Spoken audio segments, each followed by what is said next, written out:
kwa baby me Adom TV Premtobre Kasee na oguso ehwe na ene afutuo no kokobo akode ama emmabuno no se wo mo awani enna ho ne ICT no wo mo emane nye wasenhia no na wiase nyina obi ade di djumanti wo mo nya bia wo mo hwe no wo mo nyusu ne ye mrase bedwani ode nsemi tudwa eye atemo dam mrase bedwani Adom Kasee no edi nkomoyi na shebedwani a wogina ma won mo wo atemodan abato pesua so Alexander Akwesi akwa ade atudwa se ebre ene bra no ewiase ekọ nanimu asese abefo kwan so ene wodidi dwuma eboa emempumtu eba senti ebra so se mmabunu ene wobi a wo maimu no ebenya abefo ntenten mu nimde what the science me to jawa na watch me no digital skill training program bia wodi e wona bato pesua no so ene no ICT no akoye bibia aye abefo nhihye no ene bibia wadwuma yemu wadwadie mu wonantie mu akwantie mu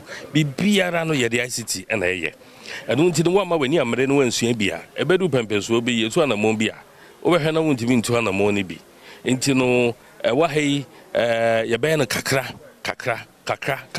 we your first batch Bright Nsakun a program manager Ghana Digital Center Limited odi ato mabunu nyina enim se saa adwumedi a woyi wo nyina emfa wo ho hyemu se be ya obenya nimdie ya obetumi ade abo ampotamu a wotie.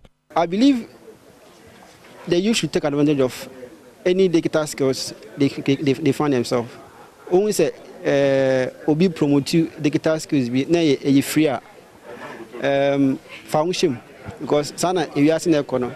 So one for one I don't think say you will survive. You will survive. No actually, and now one more course adwumedi CBA no ani amani boni etwetwe nkomo.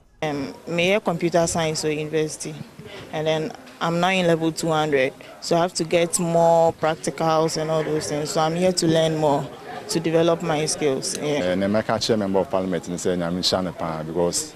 And he has the desire to help the youth. As I say, and there will be an obey Sadi.